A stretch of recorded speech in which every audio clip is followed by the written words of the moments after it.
For February the 7th, 2020, we talk about TemTem, some questionable security compromises at Riot Games, and we do a free play multiplayer. Welcome to level 315.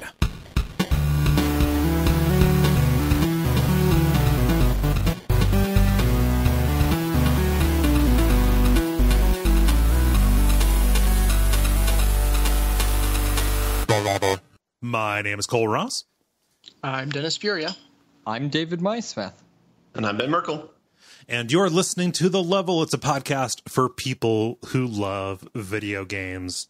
Gonna be honest with you guys, we're recording this on the night of Monday, February the 3rd, and I've got one window open. I'm looking at the Iowa caucus results.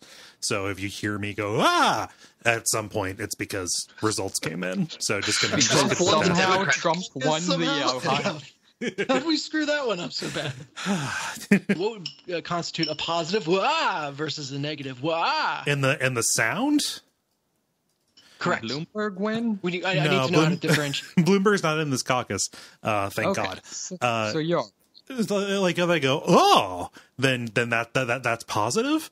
Okay. If I go, fuck, that means Biden. Yeah. It's a subtle difference. Yeah. So if I go, fuck, that's Biden or Buttigieg. Yeah. So just so you know. I was still hoping for them to, throw Biden under the bus and, make him testify. Oh, it would have been fun to watch. But regardless, I didn't mean to start us on a political note there, but I just wanted to prepare everybody that's what's going on here. Hey, Dennis, saving yourself editing on the back end. Yeah.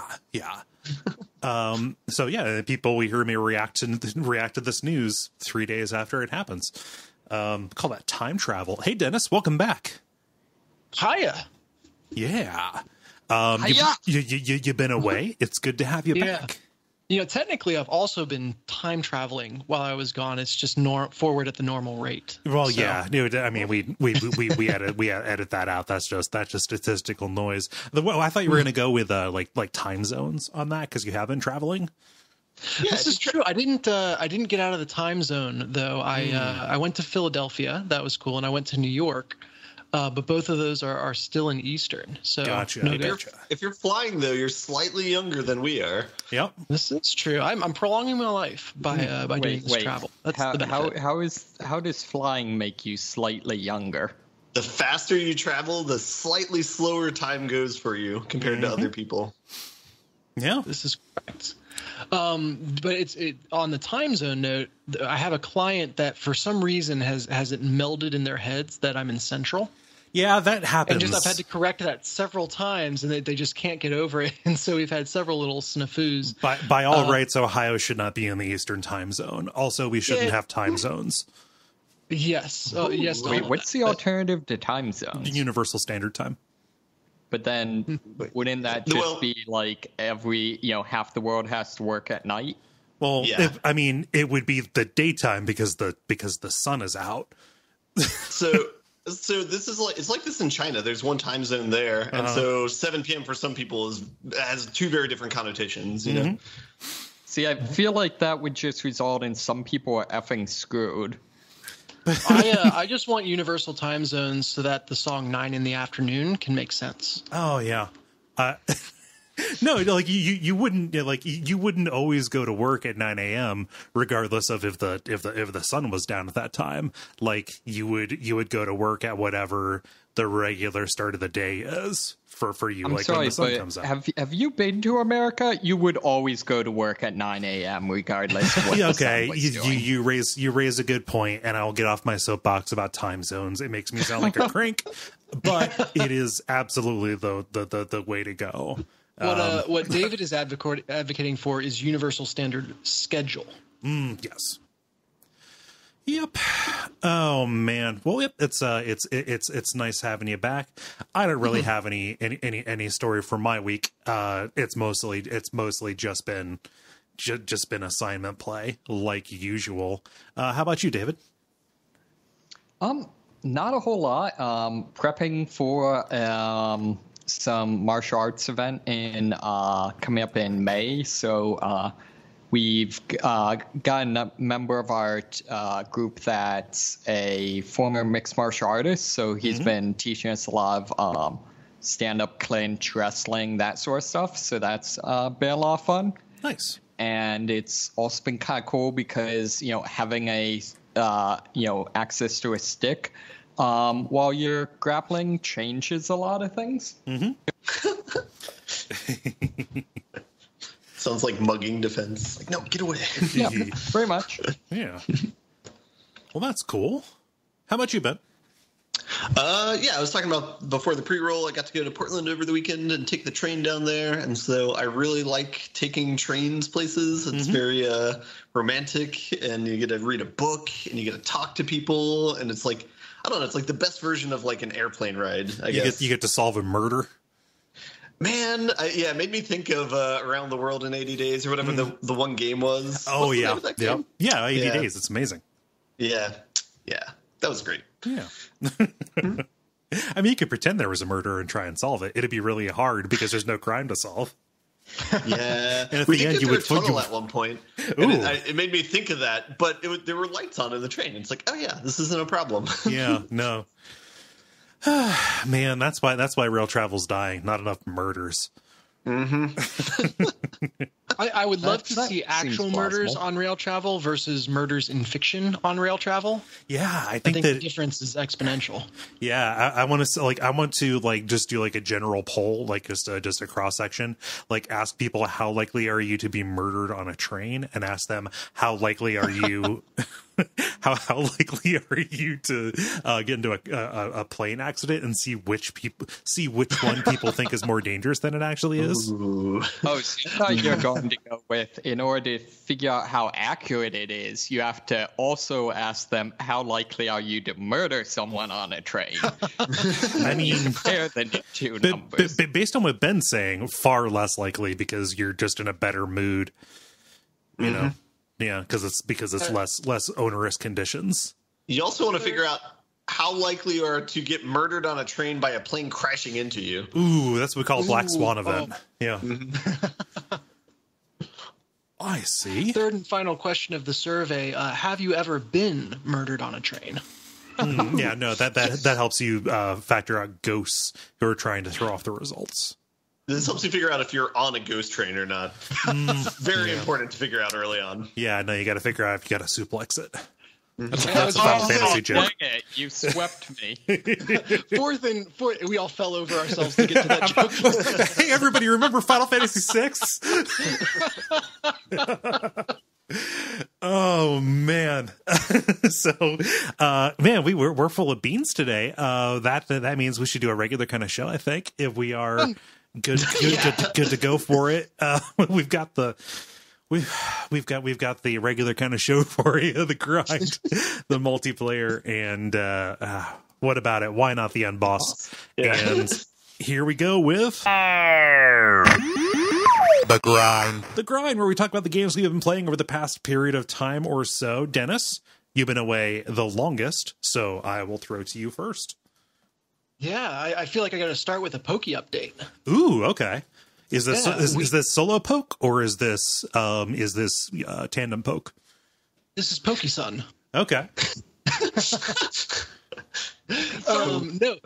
He blew through the grass gym, which was fun to see. Cool. And he chose the fire type Pokemon to start, so he kind of had a right to. Yeah. And a funny thought for the whole solo versus with Sun is, I'm kind of going through and I catch every new Pokemon I see. I'm not doing a ton of grinding, but I'm checking out all the corners like you do. Yeah. Whereas Luke just runs beeline straight for the next gym. He wants to battle. He doesn't want to be slowed down by any wild Pokemon. He's got his 4 that he's been forced to catch, and he's excited about that. So I've had to actually put in time and be focused on I need to stay ahead of him. Yeah. He blew through the grass gym. That went fine.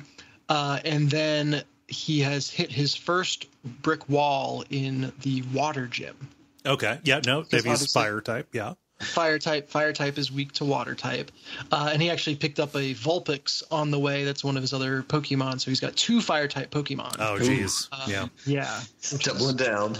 And because he's been running straight from place to place, he's not. I guess I would say he's appropriately leveled, maybe even a little under-leveled for the gym. Right. Which Pokemon is so easy, I didn't know that was possible to do. Is. But it definitely is. Yeah, I have so many questions about this. Does he have an intuitive sense of the type weaknesses? Or are you a little bit? Yes. A little bit, yes. He does now. for the ones that make any goddamn sense, yes. Yeah. For like, why is bug weak to rock? That's intuitive. Why is wait, psychic keep going weak with to dark? this. I want to see. Yeah. That stuff. But he will ask like, okay, what's this Pokemon's weakness? Or he's thinking through that lens, and he knows kind of the basic trio. Yeah. I got a question real quick. Is the order of the gyms different than in the original games? Grass, water, fire is the first 3. Yeah, okay. So it definitely is. Yeah, the first one in blue was the rock gym. Yep. So you guys haven't hit like a Snorlax yet, right? We have not hit a Snorlax yet, but we have gotten a Slowpoke. Okay, cool. Okay. And that's, I guess, with the DLC coming out, the first time you visit a train station, now that DLC has dropped, they just drop one in your lap. Oh, wow. They're like, oh, this Slowpoke won't move off the tracks. Can you help us? Steal him. Yeah. Capture him. It's your Slowpoke now. Yeah. Ensnare him. Make him do work for you. We haven't gotten into that line of thinking yet. It's there, though. There was a fascinating discussion, I think, in the level Slack channel about being a vegetarian and Pokemon. Now that they explicitly eat Pokemon, that's fun. You can make a Pokemon curry just like out of your pets. Yeah. So go ahead and do that. But yeah, so he's hit his wall in the water gym. But he for whatever reason is a big believer in potions. Okay. And so the circle that we've been around 3 times now is go stock up on potions, buy a whole bunch, run into the water gym, and then as your Pokemon gets low on health, especially if it's the fire type and you get the weakness, you get hit for 24 damage. And then heal up for 20. No, he's in a circle. Yeah. And then heal up for 20. And do that until you either run out of potions or just attrition gets you. And like he hasn't, I've tried not to say and just straight up direct him. He's going to make the connection eventually. Yeah. But that, if you use your turn to heal and the enemy's doing, more damage than you're healing, it's not worth it to use your turn to heal. But he doesn't want to lose. He doesn't want someone to faint, and so he gets stuck in that loop. Right. But it's fascinating to debrief with him because I lost or whatever, and say, well, why do you think you lost? And I was surprised at how quickly he got to. He goes, he didn't use these words, but like I had bad type matchups. My Pokemon are underleveled. I think he just said her Pokemon are stronger, and it's water versus my fire. And then he's like, and I think I used my Dynamax at the wrong time. And I was like, holy crap! Like that's a really good assessment. Yeah. And he realized, like, the first time he played, he Dynamaxed at the very beginning, which he steamrolled the first 2 Pokemon. But then when the big bad comes out, the third one is the hardest. Yeah. That one got Dynamaxed, and his ran out, which I don't know if we've talked about that. You make your Pokemon giant sized for 3 turns. Yeah. And so his was out, theirs was up, and that crushed him.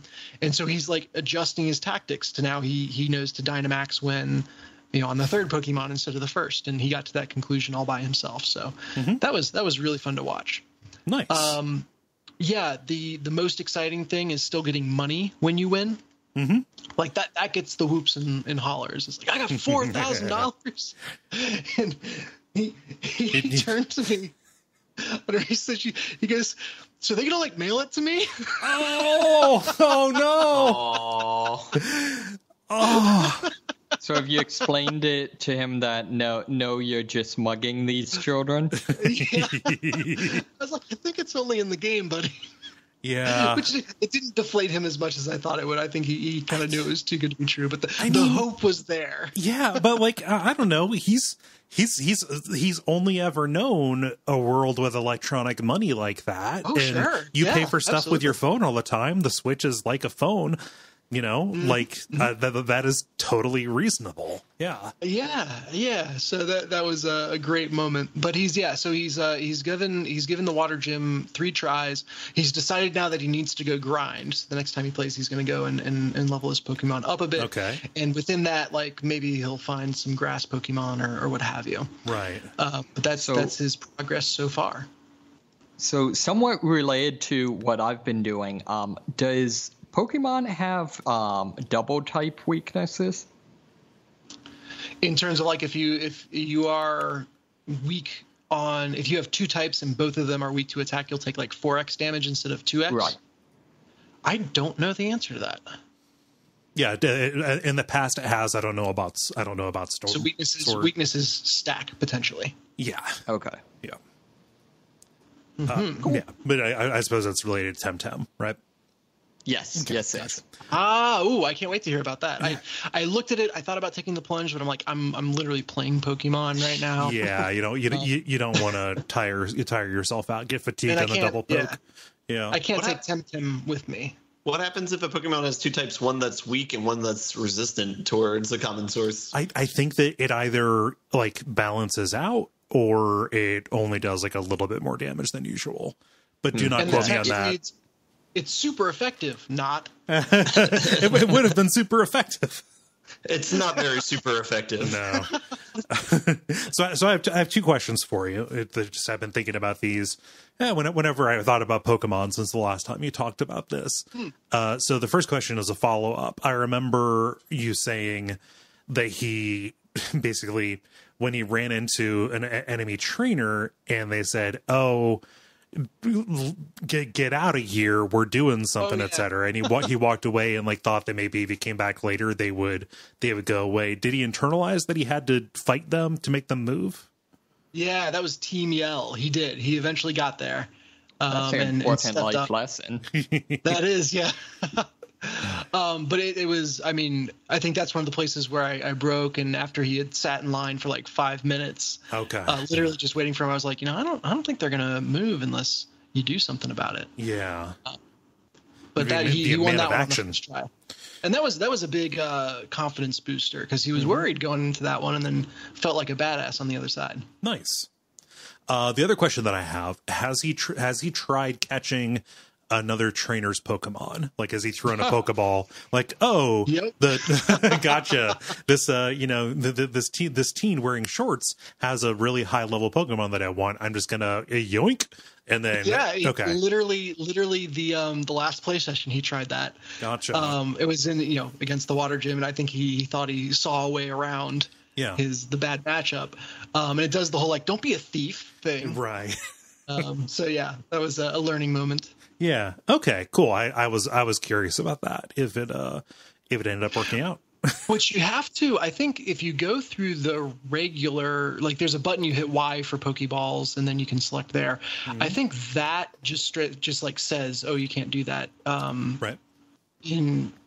In a battle, I could be completely wrong. Right. He actually went through the menu. He was looking for a potion because, as I was describing, that's his go-to right now. Yeah. And accidentally swapped the menu over to Pokeballs, and he was like, "Oh!" And then selected the Pokeballs from the menu system instead of from the battle screen. Yeah. If that makes any sense. Mm-hmm. And I don't know if that like allowed him to use it, where before it had just told him no. Yeah. But I don't. I think it might let you regardless, and that was just the first time he tried.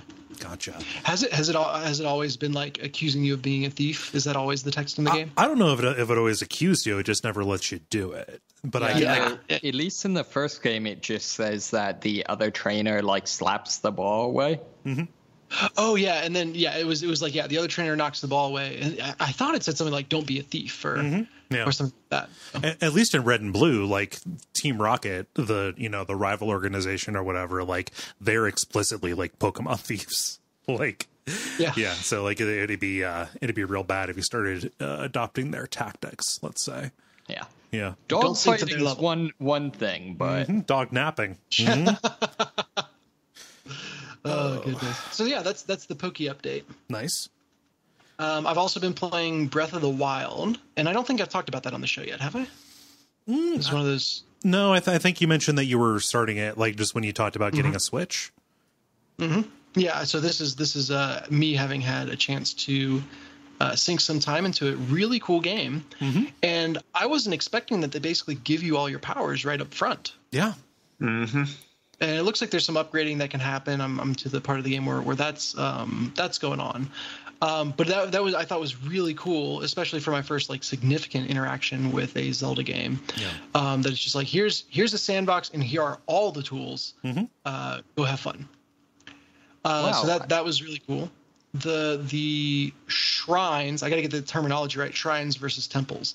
I've done several shrines. I've only done one temple, I think. And they're not even called temples, right? Aren't they just called like Fantastic Beast or something like that? Yeah. Oh, the Guardians. Yeah. Okay. So then I haven't done. I think there's a step up though, because I think there's shrines which are like short, kind of one note puzzles. So it's like test chambers almost. And then there's temples which are more extensive, I think. And then there's you're working your way high level towards the Guardians. I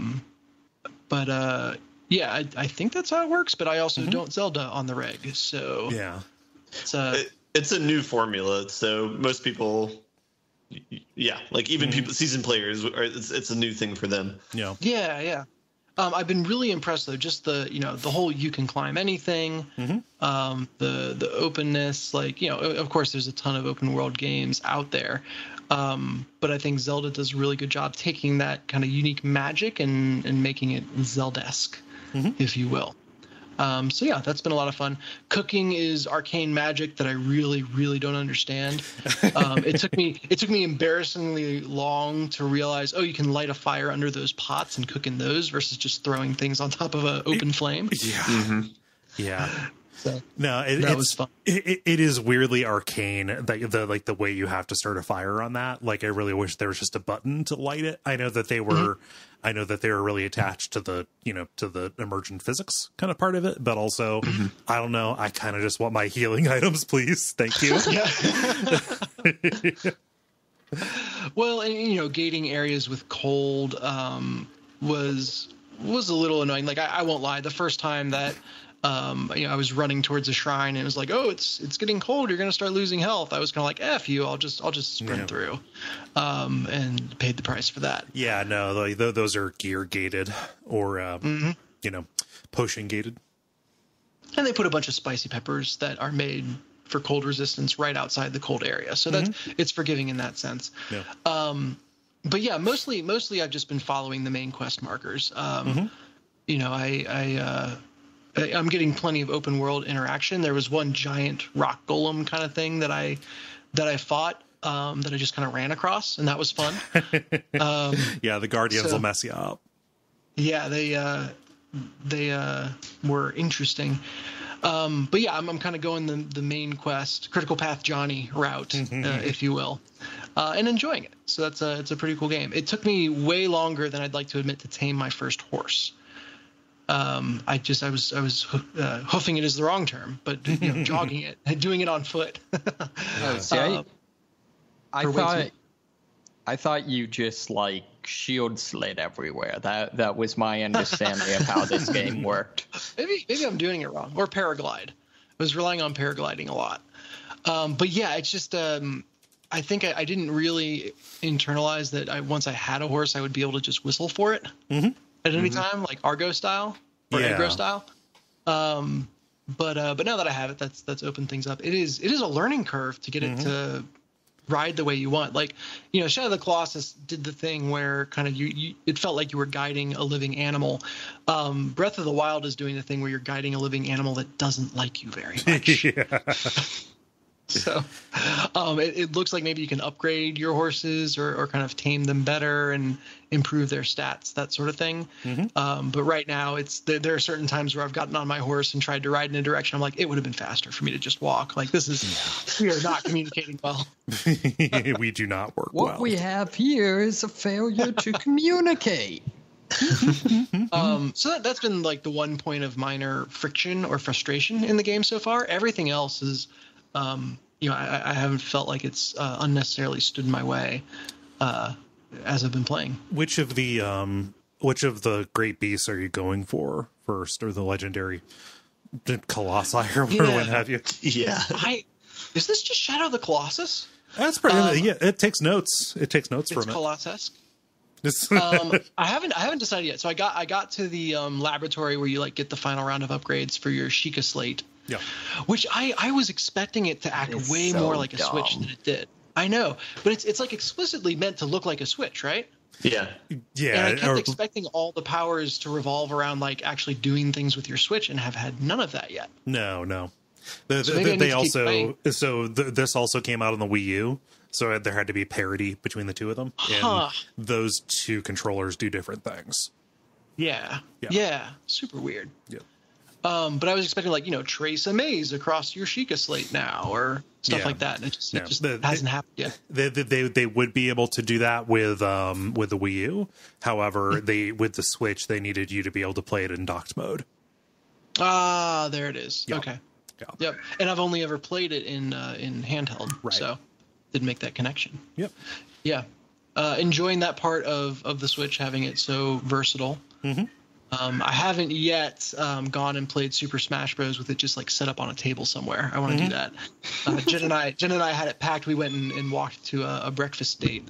Yeah. And had it in the backpack and just never got around to getting it out. But we'll see when that happens. Nice. And yeah, that's me. That's it. I'm a Nintendo boy. All of a sudden. Well, you've been traveling, and the Switch is the best portable system right now. Yes. So, oh my gosh. Yeah. Yes.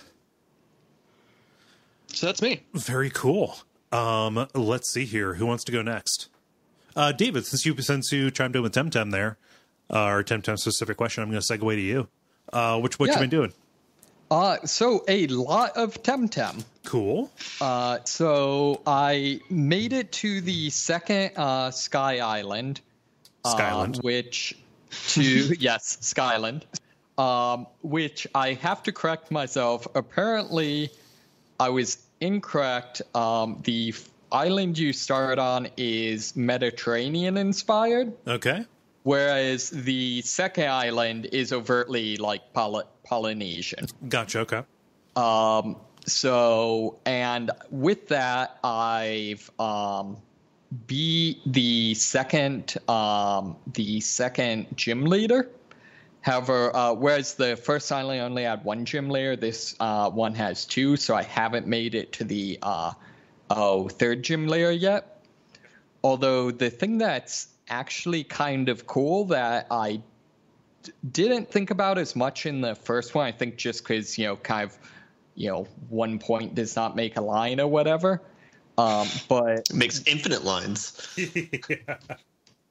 Shut up, nerd! I'm shaking my head at you. I want you to know. I mean, he's right. Thank you, Kole. But one of the things they kind of do here that's a little bit of a change up from Pokemon is all of the gyms and I guess by extension all of the islands have two types associated with them. Okay. And at least so far they're always like complementary types. So this gym is nature and fire. Which has the effect of basically making it so that you can't just, have the alternate type and just roll the gym. Okay, yeah, that seems like a good decision. Now, can you swap at the proper times to accomplish that? Yeah, you can. Although TemTem's much more difficult than Pokemon from what I've seen. And in particular, your characters don't have nearly as much staying power. It's much easier for them to get taken down, even if they're somewhat overleveled. And also you can often only do a couple of moves before they have to rest to regain some of their stamina. Okay.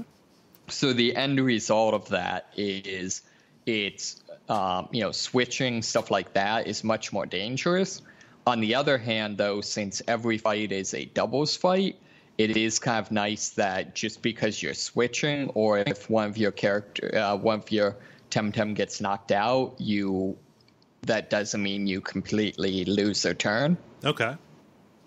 Yeah, so for this case, though, what I end up doing is, poison is, nature is weak to poison in this round, and there were a couple of either dual type nature or water and poison TemTem I had, so I kind of did a combination of that and then some traditional water for the fire side. Mm-hmm.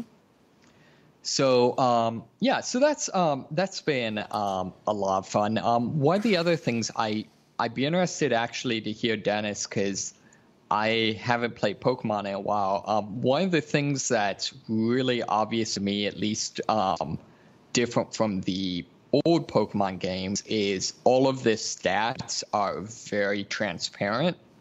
So like every attack, says specifically how much damage it does. Oh, wow. And then, its effects, stuff like that. Does it give you like a critical chance or? I don't know about critical chance. Actually, I'm not sure. I think there's no randomness. Wow. Okay. Oh, wow. Yeah, okay. that's the biggest feels in difference I've character heard. Yeah. For the game. Yeah. Yeah. And then the other thing that's interesting is, obviously your characters have, certain stats that are, what they start with due to their, what species they are. And then also, as the game levels.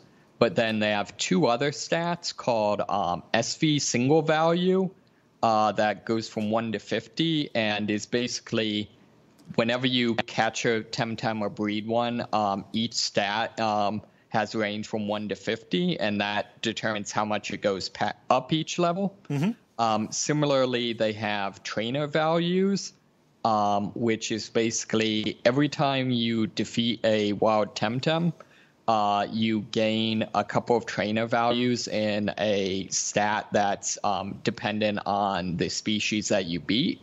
Mm-hmm. And basically, a given stat can be from 0 to 500 trainer value, and you can have up to 1,000 across the stats. And then there's items that can modify it so that you can, zero it in. Okay. But the thing is, all of this is, very, it's right on the stat screen. So you can see right off, how powerful is, this specific TemTem compared to, how powerful a member of this species could be. Mm-hmm. And then does that cause a bit of a gacha game kind of syndrome where you're rolling for a TemTem that just happens to have the high single values? Yeah, so it definitely does to a degree, and I have 1 or 2 TemTem that are I caught before I really understood this system and have leveled up a lot. And one of them in particular has very bad stats. Overall, from what I've seen, kind of reading the Reddit, stuff like that, basically the way the game progresses is, eventually once you kind of build up a head of steam with resources and, having some stronger TemTem, you start using the breeding system to basically selective breed to end up with ones that have, max scores across the board. Dogfighting and eugenics.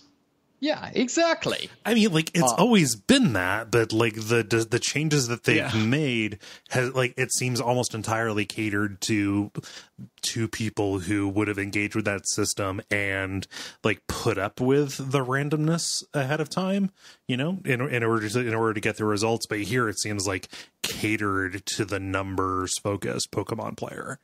Yeah, so I think it definitely is like it's Pokemon for people who are Pokemon fans. Mm-hmm. So yeah, no, I mean, I definitely, think that's the case.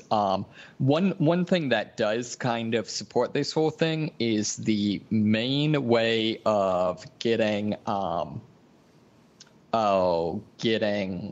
money that's, since the trainer battles are a limited resource, the main recurring way is there's a organization in the game called TemTem, which are basically like a TemTem rights organization that wants people to release their TemTem. Okay. So basically, whenever you, if you choose to, get rid of one of your TemTem based on how hard it is to catch and that's level, if you go to them, they'll basically give you a cash reward. Huh. So it's kind of funny because like within the like how it actually works is just you farm catching as many TemTem as you can and just like free them all. So you're not actually accomplishing this I guess fake organizations, fake animal rights goals. Yeah. But it is kind of interesting, and it does support the fact that like I'm not particularly far in the game, and like so there are several species that I've caught like at least 10 of. Mm-hmm. Basically just kept catching them until I got one that had fairly good stats across the board. Mm-hmm. Yeah, so I mean, so that's kind of cool. Other than that, there are side missions, which is something I don't remember Pokemon having. I don't know if they ever added that. Yeah, there were a couple, like specific characters who were looking for like a particular item or would take a particular trade for a rare Pokemon. Okay, yeah. So there's some of that. There's also, though, for example, I found like a family that basically like the father is a sailor and basically doesn't want that life for his kids. So I'm going around and like finding them all like university placements and a artist that'll mentor them and that sort of thing so that they can do their dream jobs. Oh, that's cool. Yeah. So yeah, it's a little more involved than what's happened in the past that I've seen. I haven't really gotten into one in a while. So yeah, I do kind of like the apparently this world has airships, which I know. I guess that makes sense with the flying island thing. Yeah, but it's just a little bit weird. It's a little bit more, I would say, like steampunk, except that there's never really any weird tech. Right. Type of thing, or like people going around with, monocles and goggles and stuff. Mm-hmm. But it's very much like there's explicitly like engineering organizations that are going around and like building the bridges between all these flying islands and things like that. Yeah. So, does it have the same mentality of the Pokemon games where you have flying taxis to anywhere, but you should really walk there first, and then we'll give you a flying taxi there. Some yes, some no. I mean, unlike Pokemon, it's not a completely open world. So in particular, the each of the islands are completely separate, and you have to fly between them. So in that respect, I'd say no. I have enjoyed one shout out I found is you in the first island, once you get the ability to surf, you can go and find a truck parked alongside one of the docks, and there's an NPC there that insists that no, I saw it. It's definitely hiding under the truck. Okay. Is this a reference to Pokemon? Like, Yeah. Easter egg there. Yeah, getting the signal and giving your cartridge rot. yeah. So that's there's a couple of shout outs there. So Nice. yeah, It seems like a very loving homage from what I've seen. definitely. Has the multiplayer factored in more than it has in the past? I remember it kind of seeming tertiary to the way you were playing before. Honestly, not really. I think some of it is probably just it's kind of in a weird spot in that like the core game is very, very polished. But I feel like that kind of distracts from the fact that like this is definitely early access in the not just in the whole like Dead Cells like, oh yeah, we're gonna call it early access, but it's basically a complete game. Yeah. So like there is no in-game chat that hasn't been implemented yet. Like you'll fairly routinely be walking around and see like a building that just has a work in progress sign stuck to the front of it. It is surrounded by under construction GIFs from old GeoCities sites. They had to go somewhere. Yeah. At least one of them actually has an NPC that like kind of gives some justification, like, "Oh man, I really want to go to this coffee shop. I wonder when it's opening." But yeah, so basically what I'm saying is I think probably that's something they're going to work on. Yeah. They've been doing literally daily patches. Yeah. So although today the daily patch was actually just they banned a ton of cheaters. Yeah, they banned 900 people and basically said, yeah, there's no appeals process. Like, get out. Yeah, they eventually did institute an appeals process, but we're like, yeah, we instituted the appeals process and yep, all of them were cheaters. It's like, yeah, stop trying to ruin our game. Yeah. So, that's a thing. Huh. Cool. Well, TemTem. Is that all you had? So I have a little bit with Vermintide, although I don't know if how we are on time. Let me see here. Yeah, we should probably go on to Ben. Okay, sweet. Yeah. Jala will be on next week, and I imagine you two played together. So yep. Yeah. Cool. Ben, how about you? I only got a little bit. Right. I finished Control since last week. Right. So I think last week I talked about like there's a really awesome set piece. Nothing. It was kind of all downhill from there. Like the game just kind of ended. Yeah, you were really close to the end by the hour count that you gave. Yeah. Yeah. And in fact, I was within like maybe an hour of the ending.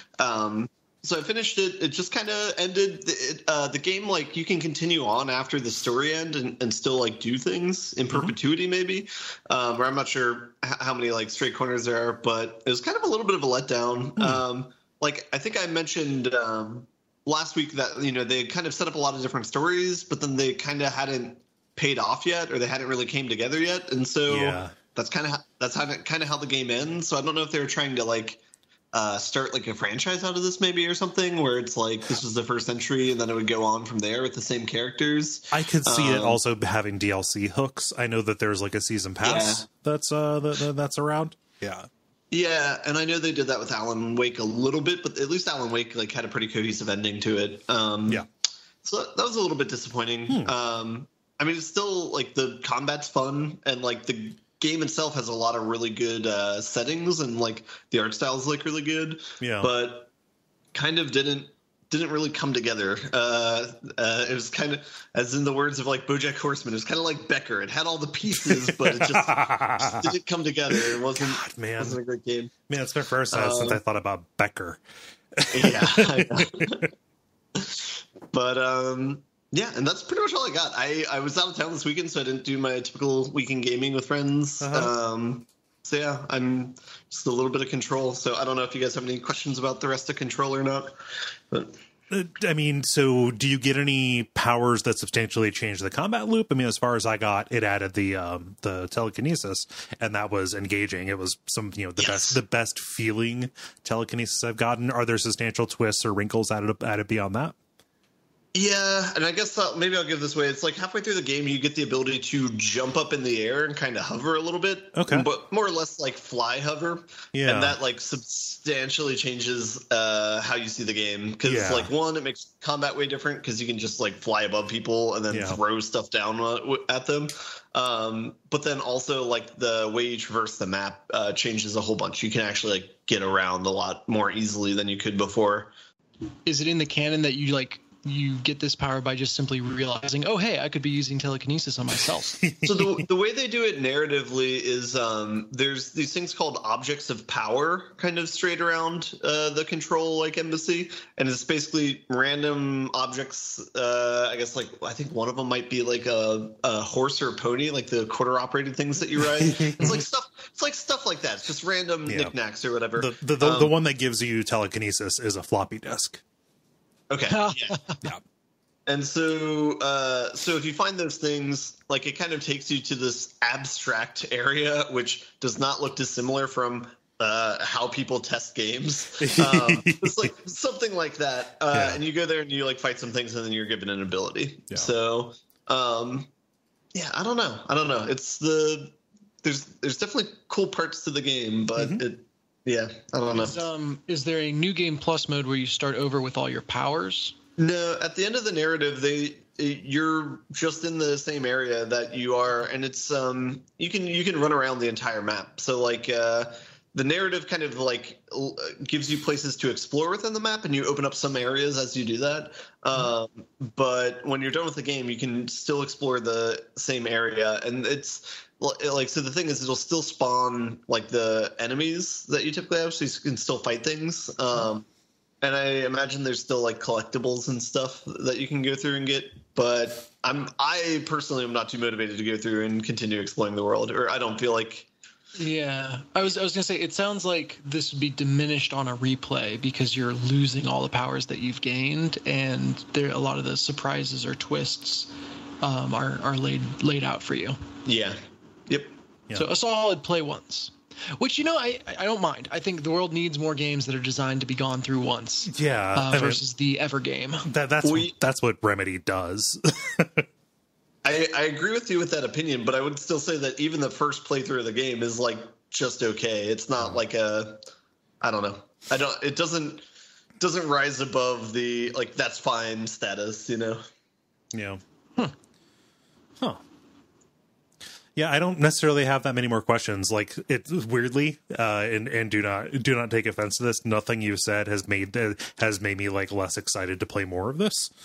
Okay. it's just that like I like the things that work about this work for me in spite of what you've been laying out, just in terms of it pacing and stuff like that. Yeah. Nice. Is Control all for you?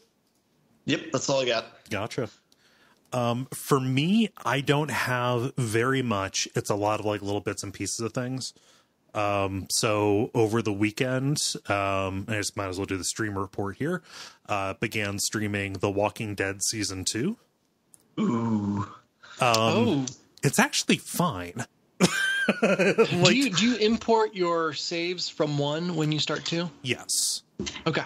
Yeah, no, and it picks up, at least the intro picks up very shortly after the events of the first game, and you are continuing forward, playing as Clementine. I forget everything that I said about The Walking Dead Season 2 back when it was contemporaneous. Like, I never finished the season. I think I did the first 4 episodes. Streaming it has been good, just because I don't know, when you're commentating alongside something live, you're kind of engaging with it a little bit more than if it was just a story that was unfolding. Like, that feels like, for me, a good way to play this kind of game. But like, the new group that you work your way into has a really good dynamic, I think. Once you get over the fact that, like, you know, you don't have Lee around, you don't have Kenny's family around, things like that. Like, once you get over the initial attachment to the S1 crew, they like it starts doing cool stuff, even though, like, the broad plot that, like, there's a bad man who set up a kind of fascist society and you're helping people escape from it. You know, like, which is really just like Walking Dead stories.txt from the comic and television show. This is a good iteration of that, specifically because the villain that you're going against, his name is Carver. He's voiced by Michael Madsen, and he does a really good job kind of being menacing. There's a very just tense scene where he you know, Clementine is alone in a cabin. Like, everybody else has gone to try and save some people, you know, who had gotten in trouble. And Clementine is alone in a cabin with this, you know, young girl who is not necessarily, like, prepared to deal with the world, you know, the way it is. And Carver comes in, and you are trying to get him to leave because he's there looking for the people that ran away from his, again, little fascist kingdom. And just the way that it is written and the way that it is delivered, it is more tense than a bunch of other scenes, like, had any real right to be. So nice. I'm excited about it. Like, I'm feeling real bullish on it 2 episodes in. I remember episode 3 being really good, but I don't remember anything after that. So, do you know where you stopped playing? I stopped playing between episode 4 and 5. Okay, so you will get to a significant amount of new ground. Yes, eventually. Yeah. Have you kind of had the ongoing deja vu of, like, oh yeah, I kind of remember this, even if you don't specifically remember it, or does parts felt like, oh yeah, I completely don't remember any of this? There are scenes and moments that really stick out to me. You know, just because, like, you know, it is probably, I mean, you end up finding somebody from season 1 who, by all rights, should not have lived. Let's say this game's 7 years old, so I don't know why I'm being so cagey. Watch the stream. But I remembered him showing up again, or her showing up again. You know, but there was some stuff, like, early on in episode 1, you straight up have to mercy kill a dog, and that it seems like I repressed that, actually. I would have, it seems like I would have remembered it, but it was bad enough that, yeah, no, I probably intentionally forgot it. So when I edit that archive together, I've got to put a little disclaimer in front of that, so people don't have to watch Clementine slit a dog's throat. Jesus. Yeah. Oh, yeah, they can't waste ammo. Yeah. Well, no, you can choose not to. Like, the dog attacks her over some food, and she initially thinks it's real friendly, but even a friendly, you know, family dog will turn on you if you take its food away, right? If it's hungry enough. And she, you know, circumstances conspire to where she pushes the dog away, trying to save herself after she gets bit, leaving her with a bite that she needs to explain to other people later. And when she kicks it away, it gets impaled on some tent spikes. Oh, and, like, it's a choice. You can decide whether or not you want to mercy kill the dog. But, you know, I'm not a monster. I'm going to mercy kill the dog. See, you say that, but then everyone gave me flack for my choice at the very end of the first season. So did I give you flack? Wait, you mercy kill a dog in the first season? You mercy kill a person at the end of the first season. No, did people give you flack for killing Lee? Yeah. At least that's the way I remember it. No, I am for maybe for forcing Clementine to kill Lee. No, we're going full out spoilers. Sorry. Yeah, I mean it's a really notable game from the past decade. Like that, like people. I mean that's like saying Eris died. I feel comfortable. I feel comfortable calling the moratorium on that. No, I mean, fair enough. It should. My philosophy on it, and understand that at least in video games, sometimes in real life, a lot of time in real life, I'm very pro euthanasia. And so I saw Clem killing Lee as he was turning, not only as a kind and merciful act, but also as a necessary step in Clementine's maturing process. And looking at season 1 as the process of Lee teaching Clem how to survive on her own, that seemed like a necessary step for it. So I would not have given you shit for having Clem shoot Lee. Okay. Huh. Yeah. I remember someone giving me shit. Maybe I was just conflicted internally. I mean, you might be. It's not something you want to do, but you can't you should hold off on this discussion for the multiplayer. I didn't see. Oh, okay. Yeah. No, I didn't preview the questions. So there is a relevant place to talk it. Oh, cool. But yeah, Walking Dead Season 2, I'm 2 episodes in. I am liking it quite a bit. I think that streaming it is a good way to go, especially having people react in the chat. Any questions about that? Mm-mm. The only other thing that I've been playing is like, I did like the intro for Star Wars Jedi Fallen Order. That's the Souls like Soulsborne. One. Yeah. And so it's like part Souls, part Uncharted. Lots of climbing. Can we just agree that somewhere in the Star Wars universe there is an alien character that has Soulsborne in the name? I mean, now. Now they Jack do. Soulsborne. Yeah, go to Wikipedia. I have not played enough of it to render like a firm decision on it. At least as it stands right now. I will say it's beautiful. It is. Have you got any bugs on it? No, not yet. Okay. But then again, I've played it for like an hour and a half. So if looking at the the footage I've seen, they're not going for a photorealism kind of aesthetic. There is a bit of a cartoony is the wrong word, but there's kind of an aesthetic layer over it, right? It's like they've put in about 7 to 15% of like Star Wars, the Clone Wars cartoon DNA on that. Yeah. Which I'm fine with. You're going to have aliens, so it doesn't necessarily need to be like crazy photorealistic. If you're going to have humans, make them look distinct. I wouldn't say like it is less. The humans are less distinct than or less stylized than like BioShock or Dishonored humans are. Let's say. Sure. Yeah. But when I say it's beautiful, it's more about the environments more than anything. I don't know. It's been a long time since I played a Star Wars video game, and seeing one in, being done in HD on a PS4 when like probably the last Star Wars game I played was like Racer. Honestly. Oh man. Or like Rogue Squadron and something like that. I think about Star Wars in computer games or in games. I think of TIE Fighter, right? But here, like having it be as cinematic as it is, like I don't know, I'm not made of stone. Like there's cool alien worlds and awesome like junky, junky spaceships and like the early Empire craft. Like you got TIE Fighters showing up. Like this takes place. Alien Worlds and junk sounds a lot like No Man's Sky. Yeah, except this is authored junk. Yeah.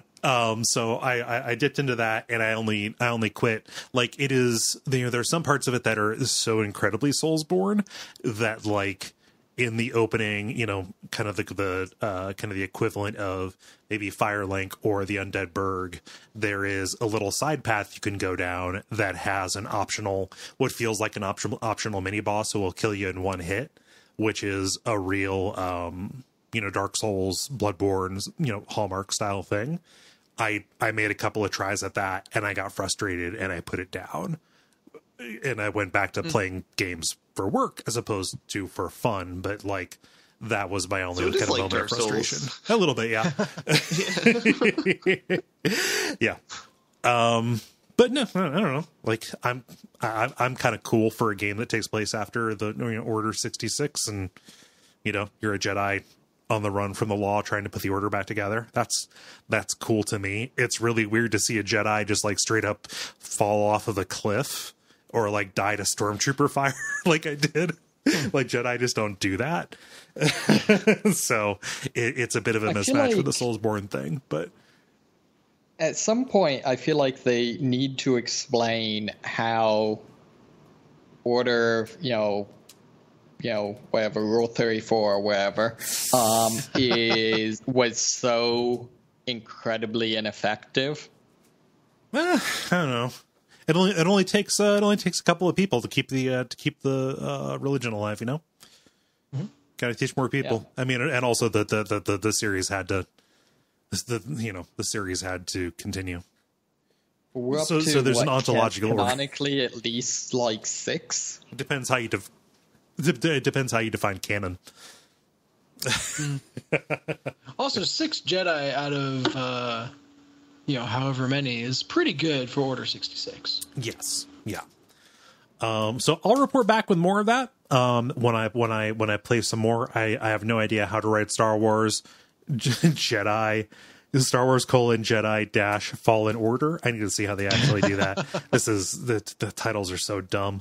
Star Wars Dark Forces 3 Jedi Knight 2. What the fuck are you doing? I feel like the Star Wars : Jedi - was an illicit video online. Nah, well, it starred Dash Rendar from what was that? The N64 one, Shadows of the Empire. Shadows of the Empire. Yeah. I always get Dash Rendar and Kyle Katarn mixed up. Jesus, how embarrassing! Fucking names, man. Hey, none of them will, beat renowned Irish Sith Lord Savage Press. George Lucas, you need to stop. I mean, I know he did, but people need to say it enough that he doesn't start again. Wow. You need to have stopped earlier. Yeah. I mean, to be fair, Disney's the one who's hiring him back on to be a consultant for these things. Did they really hire him back on? Yeah, for the most recent Star Wars movie, they hired him to do an edit on it. Oh, wow. We just need to Order 34 his, everything he's done. I mean, Disney tried. Oh, well, I didn't want this to turn into a Star Wars podcast again. It's come on. Jedi Fallen Order is it feels good so far, but I've not played enough of it to render what I feel to be a complete opinion about it. I'll be curious to what you have to say, when you play it some more, because I kind of wrote that game off as being just so-so. Yeah. So did you try it, or was it just that the reviews came back in and you did? Yeah, no, I hadn't tried it. It was just mostly from reviews that I saw. Gotcha. Yeah. Well, I'll let you know. I mean, okay, cool. We've got a place where we talk about this every week. No, but I will. I'll let you know. I think that. It might be a tough putt if you're not down for Soulsborne stuff. I know that you having bounced off Dark Souls, I don't know that a coat of paint, a Star Wars coat of paint on it would pull you over the hump. And I don't think that you should. That's not something that should, you should force yourself to play a kind of game you don't like to get the Star Warsness. Right? Can you blaster people? What are the different builds you can do? I mean, everything that I've seen so far, again, incredibly early, has been lightsaber focused. So I don't have I haven't picked up a blaster, and I have not seen enough of the skill tree in order to see if there is a ranged combat kind of specialty. I would imagine there's not, or if there is, it's going to be primarily around the Force, because Force stuff kind of takes the place of spells. Something that is very satisfying is pressing the block button. What would be a block button in a Dark Souls game, your left L1 or the left bumper puts you into a block, and if you hold that, your character will do fancy lightsaber moves and deflect all of the blaster bolts that are coming in. And you have an endurance meter. So like you can only do that for so long before he loses concentration and takes a hit. But you can parry blaster bolts, which feels very good when it happens. So if you want to do the kind of deflection where you send the blaster bolt back at the person who shot, you just have to time the press, right before it comes in and hits you, and then you'll send it back at them. So it does bring a little bit of skill into doing the the reflect attack. And I don't know, it feels real good to pair. Like, again, it's something that is amazing when you see it happen in the movies when you're a little kid, and your skillful timing on a shoulder button causes you to do it. It feels good. It feels good in your hands. It makes you feel like a Jedi and a good boy. Mm-hmm. Yeah. So again, I'll report back with that. I think I'm done talking about my games now. Multiplayer. Now it is time for the multiplayer, where we ask you a question and then you answer it, because this is episode 315 and that is divisible by 5.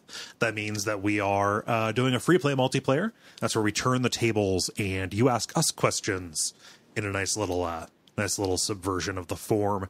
Gonna get started here with Patrick, who asks, you can only play one game genre forever, and you have to play at least some of every one release. Which genre do you pick? This is a good question. Yeah. I got the perfect answer. Go on. I'm going to say creator games, so like Little Big Planet or Dreams, basically Media Molecule. Gotcha. And that way I get every game. Yeah, no, you just wish for more wishes, and you'll be punished. You'll be punished by the cosmos. Dream for more dreams. The gotcha is you have to do every one of these. I guess it's hard to make like a maker game, so maybe that's good, but yeah. No, well, yeah. I mean, how many can you? If you want to give it a generous kind of definition, there's just been a couple, even with that. But like, would this be like literally anything with a level customizer? Because like that might even like factor in something like Fallout, which has... well then I can just play whatever game I want. Right. Yeah. So well, no, I guess you have to play every release. I think when you wish for more wishes, you just get monkey's paw, and not only do you have to play all of them, but you have to play every type of game that someone makes in one of these makers. Yeah. Ooh, that might be difficult. Yeah. So you like donuts, huh? That's a Simpsons joke about when Homer got sent to hell. For me, let's say survival horror, like the batting average is really low, but at least the bad ones are funny. Yeah. How about you, Ben? I'm having a really hard time with this question because I'm just looking at all the terrible games that I don't want to have to play. So I'm thinking of picking like a very like narrow genre, so at least I can play like 4 or 5 like good games or something. Yeah. I don't know if Jonathan Blow games counts as a game genre. It probably doesn't, but I would probably pick that. If you said, yeah, like we were just picking creators as opposed to genre. Like if you just said puzzle, like every shitty tile puzzle game that came out on iOS would be, yeah. And also like I only want to play games that blow. Made. Yes.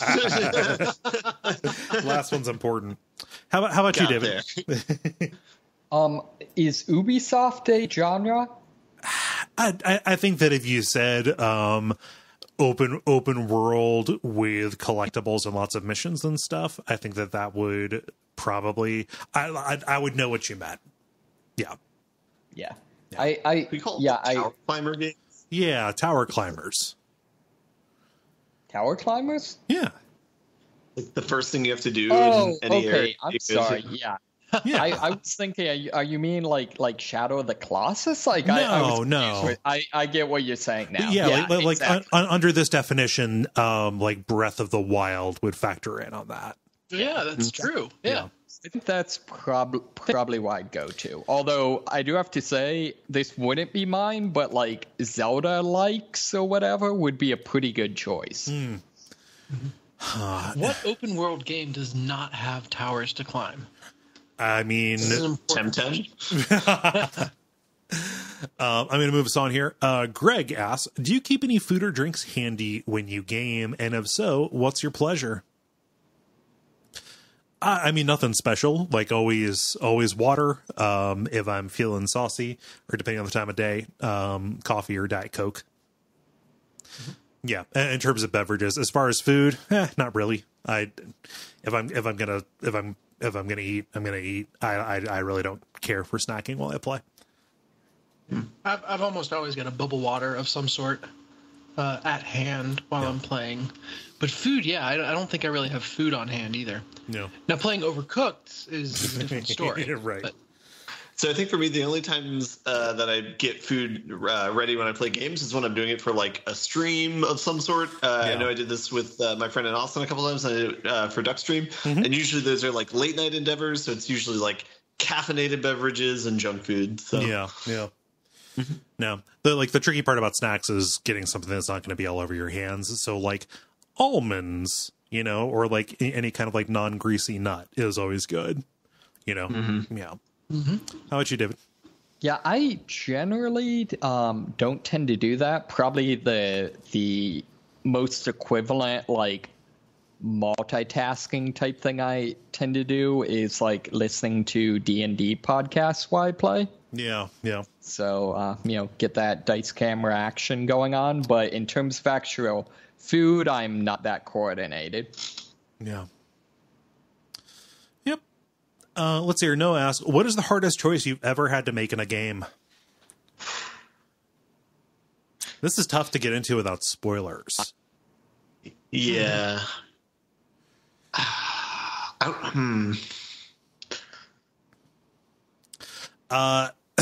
So like in something like The Witcher, and normally I don't really engage with romance systems in games. Like any of the possible people that you could advance Geralt's story with, like I wanted to see more of their story, and I ended up screwing that up because if you try and go after everybody hates you, which is realistic. It's tough because like a hard choice, unless it is specifically given to me with a time limit and incomplete information, like that is what will make a choice difficult for me. Time limit, incomplete information. But like most of the time, even if it is a consequential choice that, will either ring out or I will have to will stick with me throughout. Like generally, I don't know. I feel pretty solid in my morals and ethics, and I can feel for like what will be probably the thing that I will be able to live with myself for, as it goes. So it's hard to answer that question. Yeah, I feel like for me, it's less around kind of story choices and more around class-based choices. Yeah. So especially when you're starting up a game that has heavy class customization and a progression system, where you feel like, all right, the thing I start out now is kind of what I'm going to be sinking hours and hours and hours into. So, for example, and there's many of these, but the most recent one was in Deep Rock Galactic. It's like, all right, do you want to be the gunner, the driller, or the engineer, or the scout? Mm-hmm. And it's like, I feel like I'm making a very strong statement with this. And I don't know anything about what I like yet or not, but I don't, that's agonizing for me. Yeah. Yeah, I don't have a pinpointed answer. I would say probably somewhere in Walking Dead season 1 is somewhere there's the hardest choice I've had to make, but that's just because there's so many choices in that game. Yeah. Yeah. I feel like all the Knights of the Republic and Mass Effect ones were pretty easy to make based on whether or not you were doing a good or bad run through. Yeah, you pretty much pick a heuristic for that. You're deciding what your outcome's going to be and you're steering toward it. Yeah. Yeah. Yeah, that's like you guys, this is a tough one. I'd say maybe some of the decisions in some of the Soulsborne games. I remember particularly in Dark Souls 3, there's a number of instances where it's like, all of these possible options are super, super sketch. And I am not sure what I'm doing here. Yeah. Specifically in Dark Souls 3, where like everybody is fucking with you. Yeah. Let's see here. Speaking of hard choices, Dan writes, if you could travel through time and space to explore the universe. If you could travel through space and time to explore the universe, though the catch is that you would never see your family or friends again, would you? I definitely would in a heartbeat. Loving husband and father of 3. Who has recently been watching Ad Astra, I assume. I'm sorry that you had to watch that movie. I'll answer no. It's good. It's the same reason I would not accept the dark gift, for eternal life or whatever. I'm happy where I'm at. Yeah, I'm going to go there too. It's all about the corner of the universe that you can impact versus being able to see it all. Yeah. This is a really tough question, and I've asked this sort of question before, rephrased slightly differently. I know when I was younger, I would say yes without a heartbeat. I think, but part of my question came with like infinite knowledge as well. Yeah.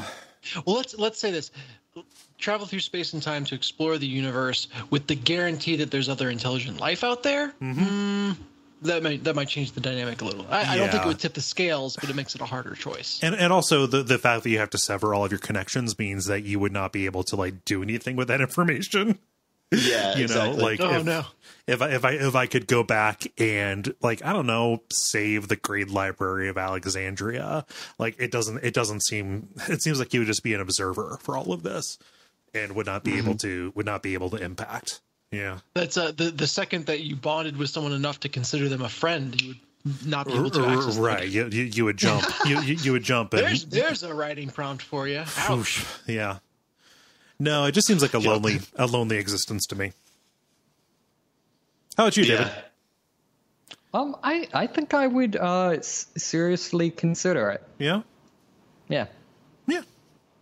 There's nothing wrong with that. Like, I think that it's funny. Like you, Ben, my answer probably would have been different a while ago, but like on the scale of like, okay, would you agree to go on an expedition to Mars or would you agree to go on an expedition to Antarctica?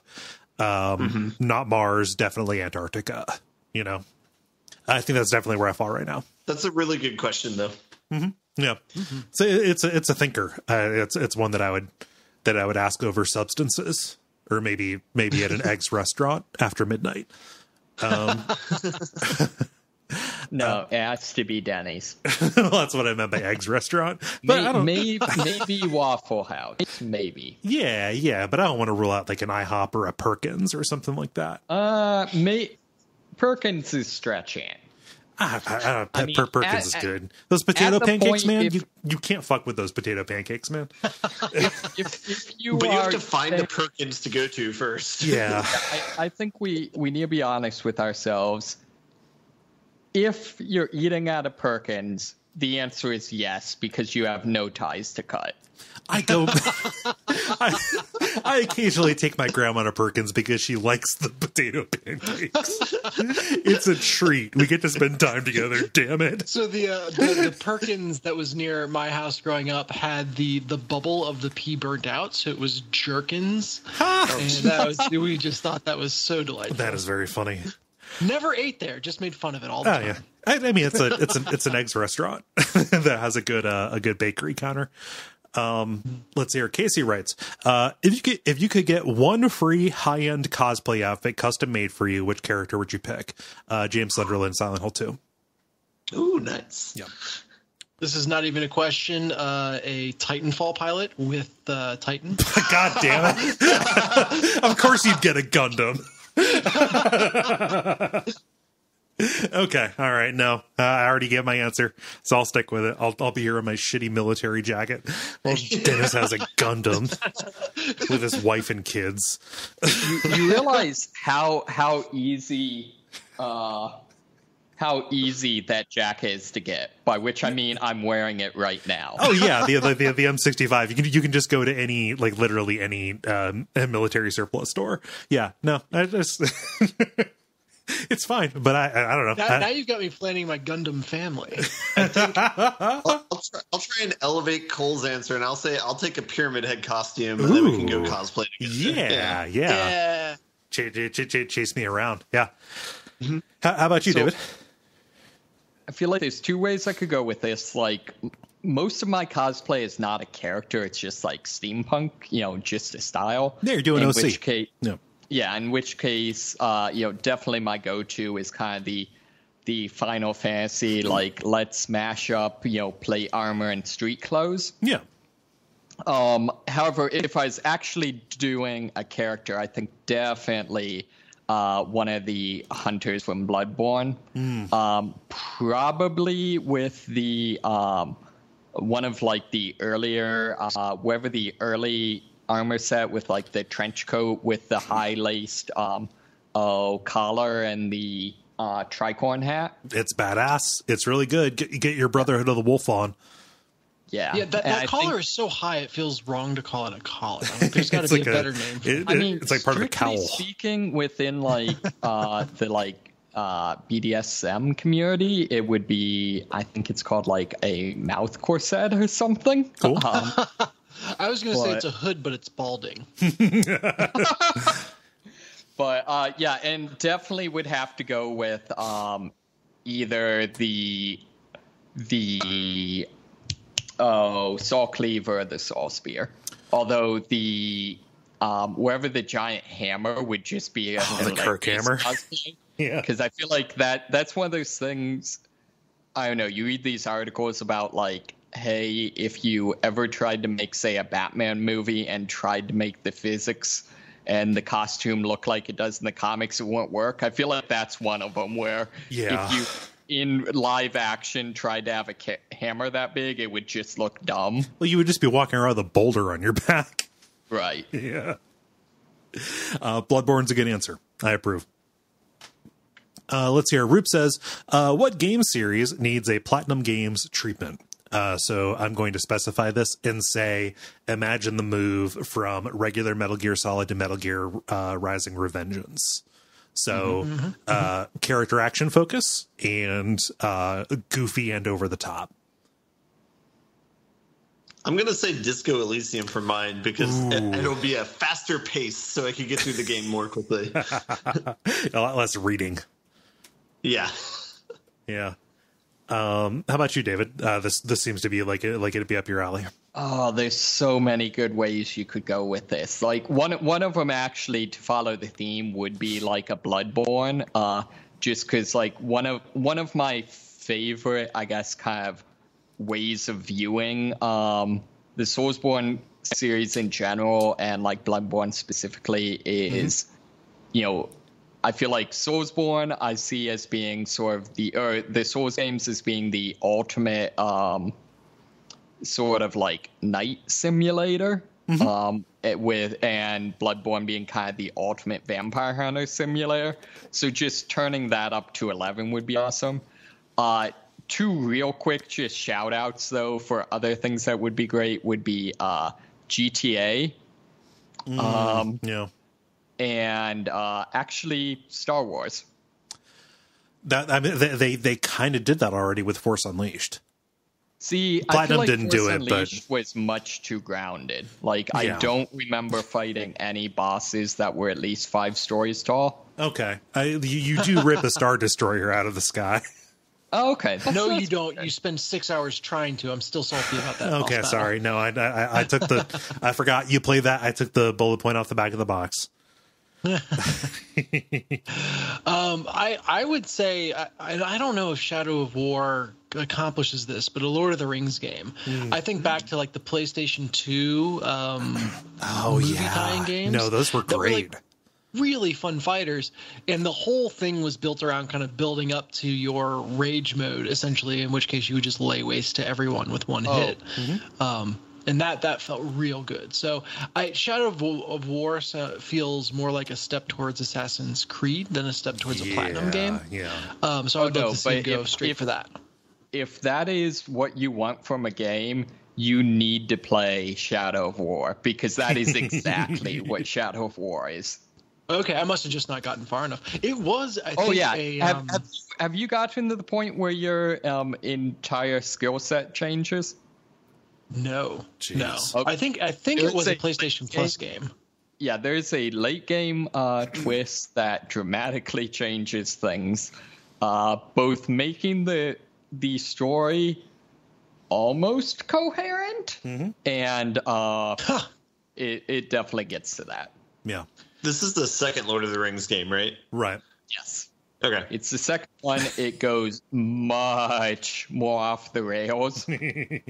Oh, no. Okay, never mind. I haven't played Shadow of War. I've played Shadow of Mordor. So I should go to Gotcha. Shadow of War. Yeah. I Shadow once of- accidentally bought the wrong one. Their names are so similar. Oh, geez. So Shadow of It was very War, fun. like the first 80% of it is very much what you're talking about, and then the last 20% is even more what you're talking about. Yeah. Well, that might be worth checking out then. Yeah. Okay, yeah, but that one's me. For me, so my answer is going to be Dishonored. Mostly because we just did Death of the Outsider for WoF, and I am reminded of how good that setting is. But basically taking it out of stealth mode and using outsider powers to basically outsider powers and swarms of rats in a Bayonetta style sounds like it would be really fun to me. In that world, and I'll take it to Pandacia, like the weird wild continent. Like that seems like it would be badass to me. Although Dennis's answer of Lord of the Rings made me remember a game by that same team and that same style called Demon's Stone, which was set in D&D Forgotten Realms. Demon's Stone. Nice. Interesting. I've never heard of that. Yeah, but you know, like it was Forgotten Realms, and you could switch between, you know, your thief, your warrior, and your mage, and like there were a couple of missions where you fought alongside Drizzt. So like I don't know, maybe my answer in my heart of hearts would be a Forgotten Realms D&D kind of thing where you're playing as Drizzt. That would be badass. How has that never been a thing? They've tried a couple times, but it's never really panned out. Baldur's Gate Dark Alliance seems like it's going to be going that direction. Like the trailer that they showed with the really bad music had Drizzt and had Wolfgar, Catti-brie, all those people. So I do have to say, you know, Lord of the Rings does canonically have like dragons that are the size of entire mountain ranges and stuff. So that'd be good. That would be pretty badass. Let's go through a few more of these pretty quickly. Although I don't know, we can probably hit all of them real quick here. Chris writes, tacos. What do you want on yours? Braised adobo pork, some kind of onion, be it like an onion slaw or an onion relish. Some of that really good like crumbly white cheese, and maybe like a little slice of avocado with some lime juice over it. Yeah, so I actually have in front of me a crucible where I've been trying to experiment to recreate the adobo pork flavor. Ooh. So Yeah. that's definitely where I'm at with that. Guac is a essential. I will vote for whatever political candidate adopts a free guac platform. just install hot and cold running guac in every house. Exactly. Right. Exactly. And then the one thing where I'll differ from Chipotle is refried beans are where it's at. Yeah, refried beans are good.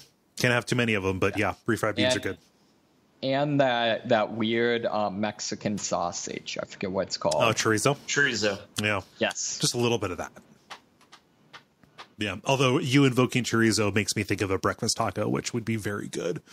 But I will stick with my answer. How about you, Ben? I got a lot of answers. I got a lot of taco opinions over here, but I'll just, for best one, I'll just rip off the one that was my favorite taco in Austin, which was pork belly with avocado and then like a honey like salsa that was really good. It was spicy. Yeah. Pork belly sounds like it'd be really good. Pork bellies are amazing. Yeah. How about you, Dennis? Yeah, I'm gonna zag here. I will take some jackfruit any day.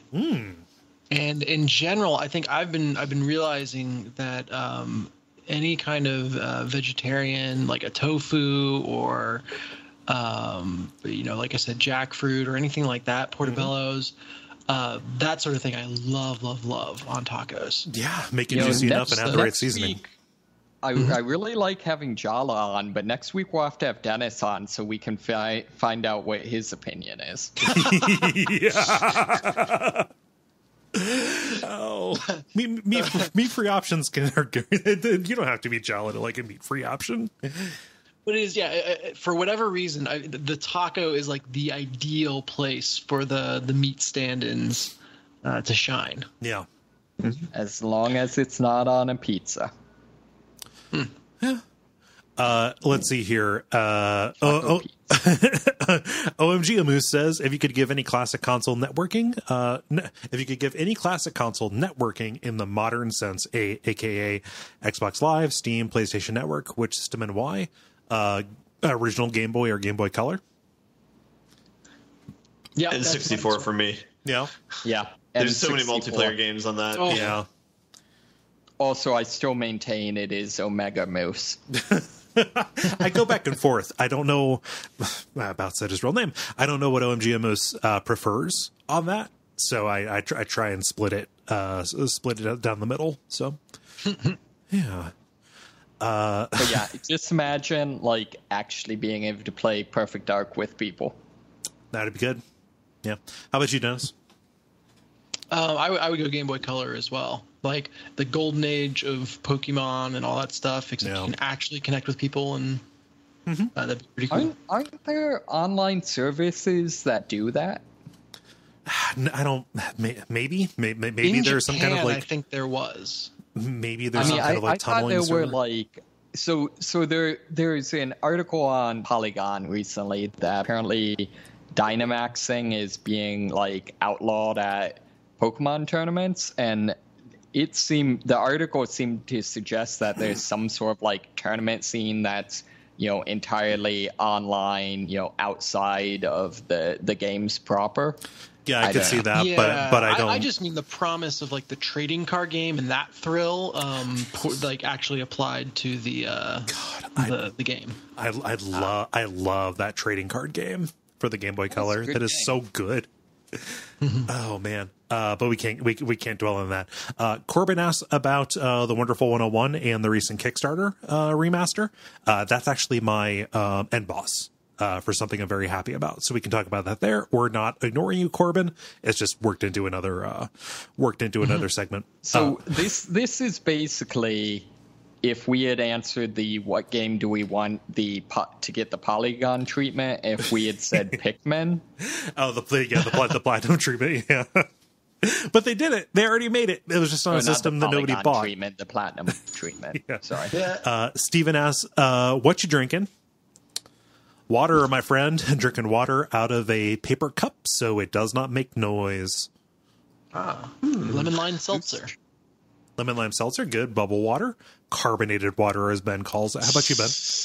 How dare you? Carbonated water with tea and lemon. Ooh. I'm having a Moose Tracks milkshake. Oh, delicious. Yummy. Also, isn't carbonated tea, isn't that like kombucha? Or no? Is that something else? Not necessarily. It's from a family of carbonated water lines that have some sort of fruit in them, so... Yeah. Okay, fair enough. Think of that first. Two more. David writes, you eat a magical bean, as one does. It instantly teleports you to a table with one celebrity, one choice of beverage, and one board game. Go. So I saw this in advance. I've been thinking about it, and I know my answer. Yeah?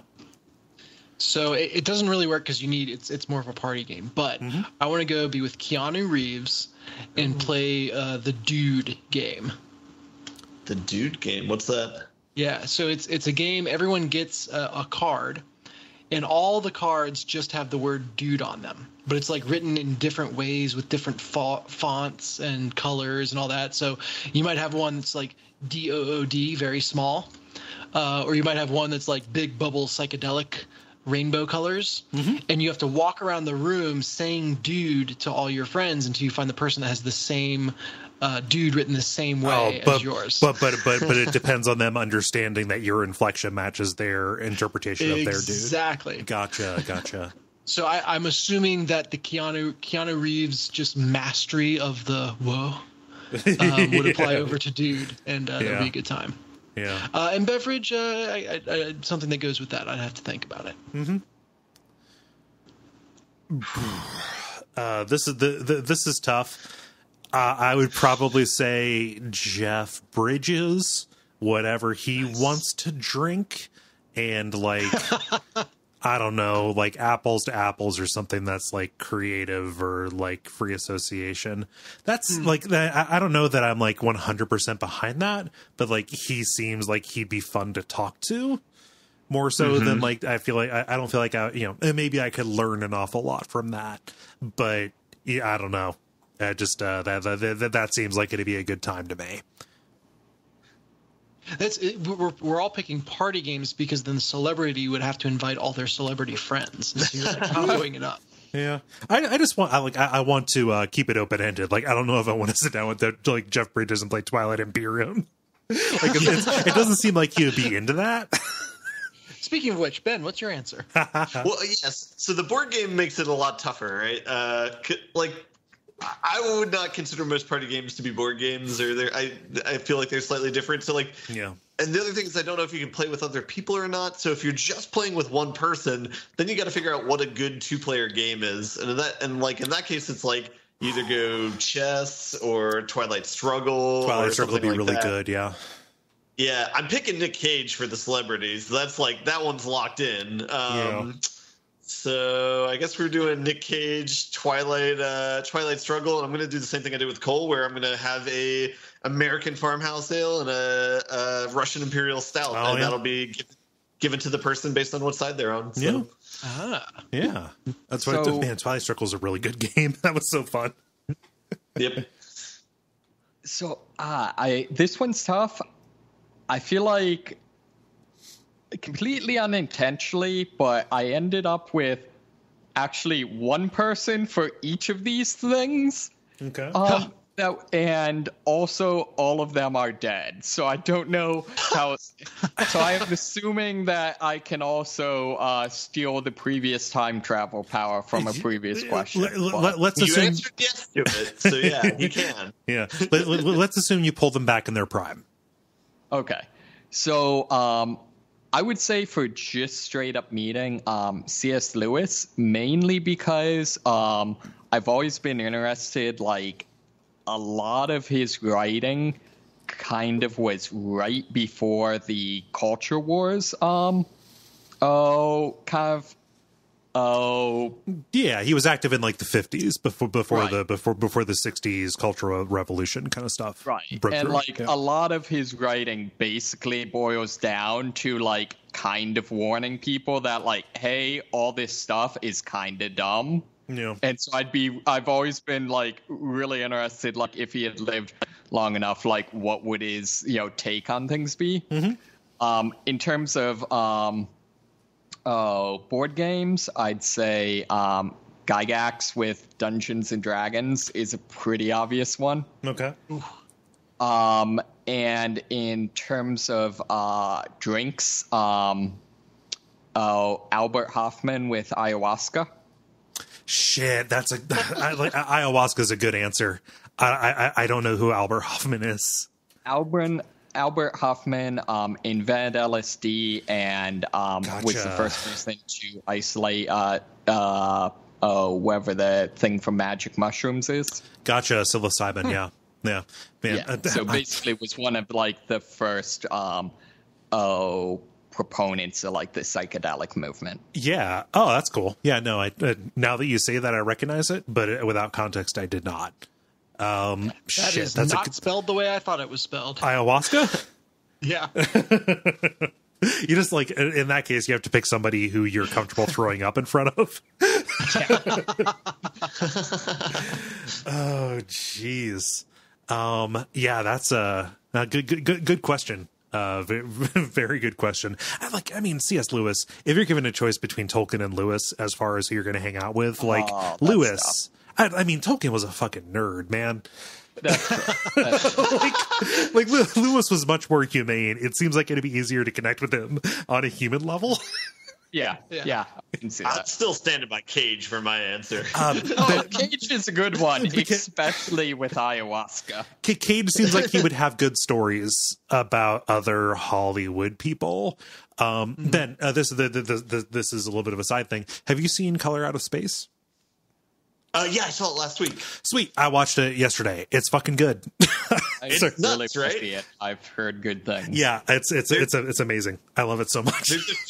There's a few moments where you can really tell that they did not have a lot of money to make the movie, Yeah. but and there's a few cringe parts in the writing a little bit, but good horror, like a lot of really good horror parts, and weird to make pink a scary color, but it totally works. They do it. So I really liked the Polygon review take on that. I haven't seen it yet. I'm playing on it, but just advocating that like it was a very good move to just be like, yep, we're not having an undescribable color. It's pink. Yep. Like it's a very vibrant pink. It's like a pink that is specifically chosen to blow out every single digital display, which they do a ton with at the end. God, sorry, you mentioned Nick Cage, and he does a very good job in that. I wanted to make the recommendation, but I wanted to make it very clear it wasn't like an ironic Nick Cage, like, oh, you need to watch Ghost Rider recommendation.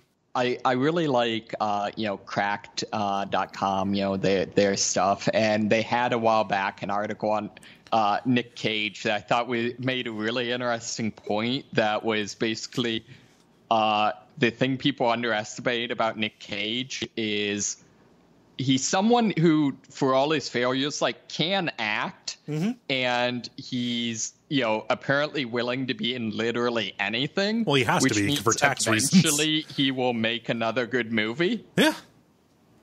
I mean, he did with this one. Numbers game. Exactly. What were we going to say? I think it's probably in his contract that any movie that he's in from now on, there has to be at least one scene of him going off the rails and freaking out in a still camera shot. And I'm totally down with that. So. Yeah, no, we're covering it on Unfilmable this month, and oh man, it's really good. I would make that recommendation without reservation. We're gonna do this last one here. Casey relays a question from Moonborn in the Slack. Thank you, Casey, for picking this up. I'm playing a surprisingly great under the radar action RPG called Anima: Gate of Memories, which has a fantastic Demon's Souls Nexus-esque eerie hub world, oozing atmosphere and secrets around every corner. It reminds me that, despite openly preferring interconnected worlds, such as in Metroid or Dark Souls, I have a serious affection for explorable and secretive hub worlds, such as Super Mario 64, No More Heroes, and the two games mentioned above. What are your favorite hub worlds in games? I mean, Demon's Souls is a really good answer for that. That'll be my answer. It's boring, but that's what I feel. So I'm going to go with Knights of the Old Republic and say that the Ebon Hawk is the hub world. Yeah, I think it does a good job of letting you explore like every room that it has to offer and kind of finding out more. I think more so than maybe the second game than the first game. But both. Yeah. I don't have my finger on why yet, but Crash Bandicoot came to mind. Both the Crash Bandicoot 2 circular hub worlds, and then also the CTR hub racing area. Gotcha. It's pretty dope. Yeah.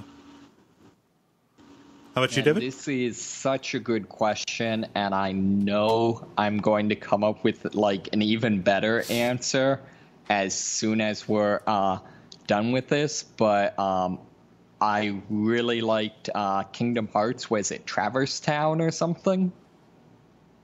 I don't know. Yes, it is Traverse Town. Cool. Could we cheat and say Sigil? Shit, man. Yeah, Sigil's a good one. Yeah, that's good. I don't know if that's a cheat because there's so much that you do in Sigil in Planescape Torment. But yeah, that's a good answer, and I feel really dumb that I didn't pick that. Cool. Well, thank you everybody for participating. That was a fun free play. Good questions, thought provoking all. If you would like to participate in the future, go to facebook.com/thelevelpodcast. The end boss. Now it is time for the end boss, where we talk about things that are happening in the world of video games or elsewise that are exciting to us. I'm going to politely suggest that we make this a speed round because we spent a lot of time on the multiplayer because people ask good questions.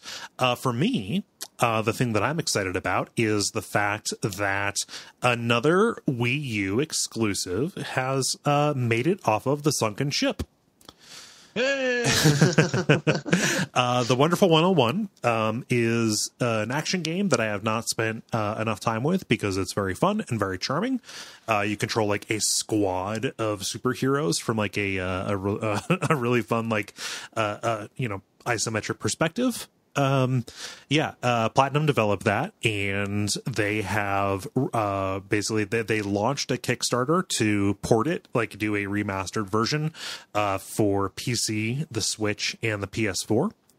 And it succeeded very, very quickly. So all of those are coming.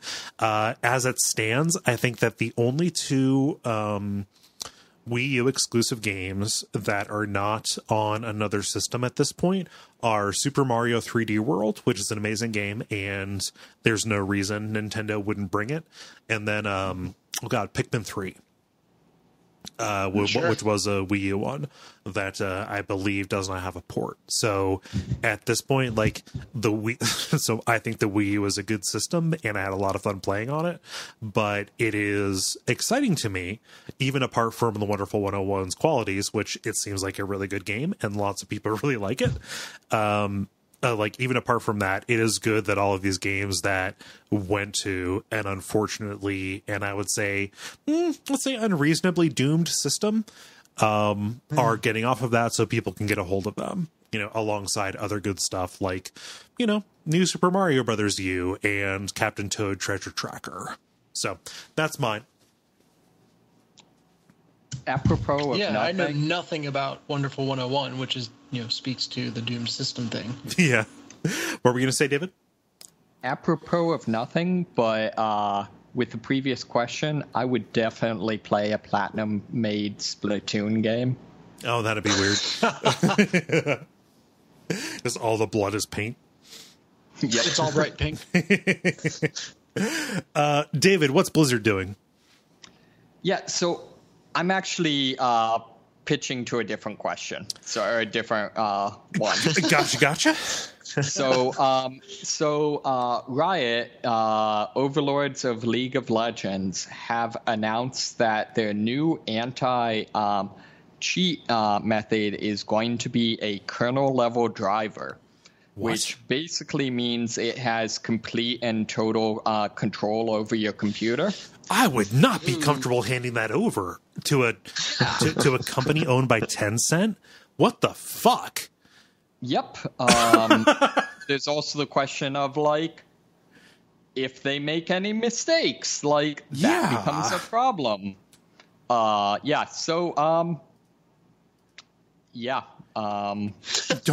install that. That is now. Don't give Tencent kernel level control over your system, for dear God's sake. Wow. Yeah, not great. I'm gonna say do what you want. I don't care. I mean, understand the risk involved, though. Wow. I didn't mean to cut you off, David, but I didn't see you post that, and that is sinister as fuck. Yep. This is the thing that I am rolling my eyes at is it's all very written in a very friendly way. It's almost like it's a humor piece. For example, after they introduced the idea, it's going to be protected by a kernel level driver. The next line is, "I think I'm going to panic. There are several reasons you absolutely should not do that. One, stress can lead to excess hair loss, and you don't want to get your head to get cold." The next one is, "This isn't giving us any surveillance capability we didn't already have." Yep. Oh boy. Oof. Wow. That is fucking grim. If we cared about Grandma's secret recipe for the perfect Christmas casserole, we'd find no issue in obtaining it strictly from user mode and then selling it to the Food Network. Hi. I'm more concerned about my nudes and also becoming part of a botnet for a foreign government that's adversarial to ours. Like, I don't want to be part of Jesus. Craziness. Absolute craziness. Oof. Wow, I need to think about something less upsetting. Hey Dennis, what's going on with Death Stranding? Yeah. This is just cute. Like, this is fun. Yeah, this is the noted walking simulator Death Stranding can now be an actual walking simulator. There's a YouTuber, Alan Pan, who rigged up a treadmill to actually function as a controller with how fast you're running on the treadmill correlating to how fast you run in game. Yeah. So, I've talked a bit about VR fitness in previous episodes. This takes it to a whole new level. Yeah.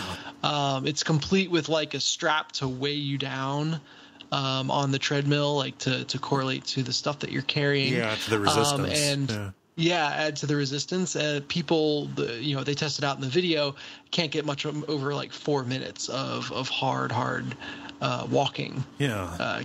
And it's easy to see why. Basically, the treadmill is not powered. You have to like walk and push the belt forward, which is very difficult. So, I would be very impressed to see someone play the game any further than 4 minutes this way. It seems like quite the feat. Mm-hmm. Yeah, and Kojima and Norman Reedus are like, yeah, this is cool. Do it. Yeah. Very good.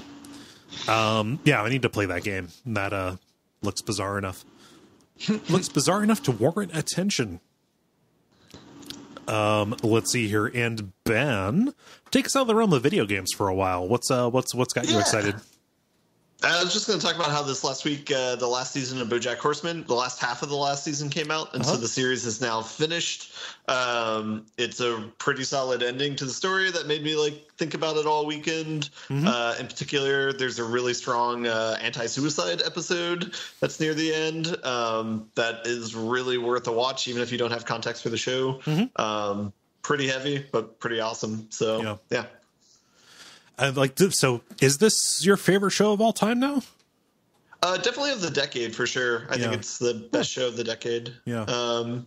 I've thought about whether or not it's better than The Wire or not, but they're very hard to compare to one another. So they're very different, and they're about very different worlds and stuff.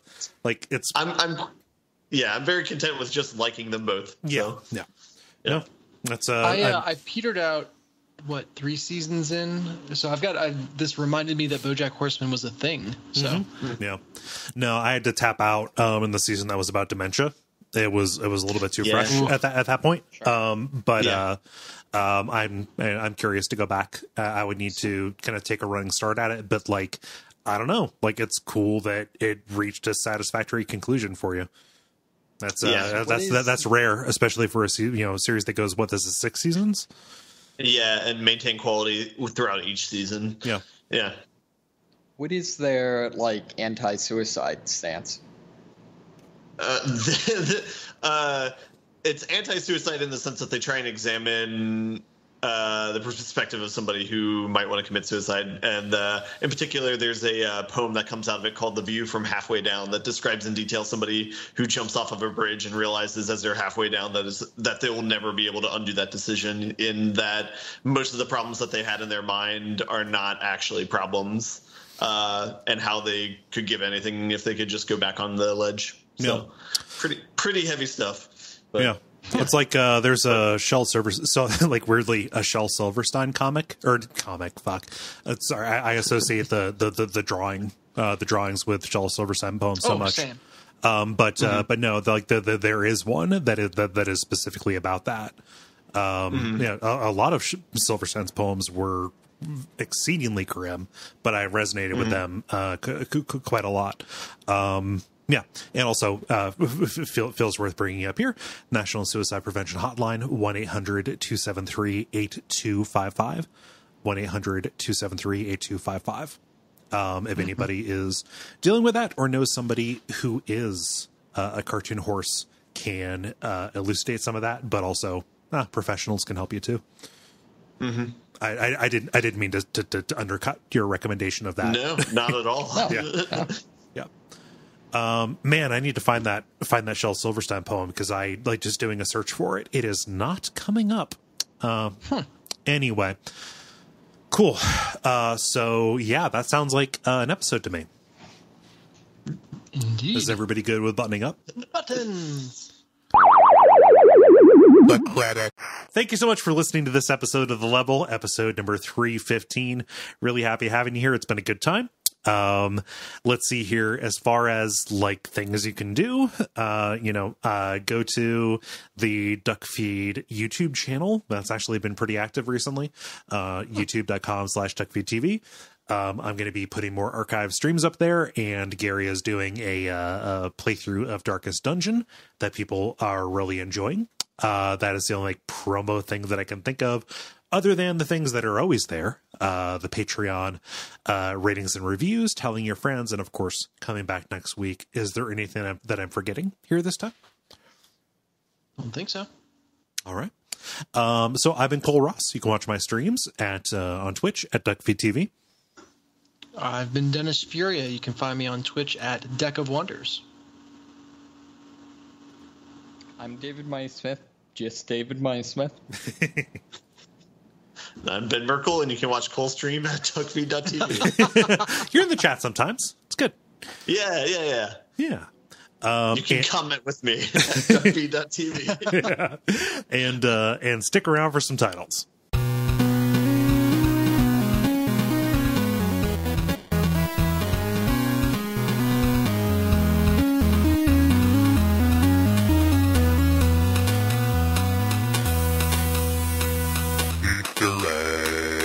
Ah, shit, that's the thing we're supposed to do. Oh, there's always one.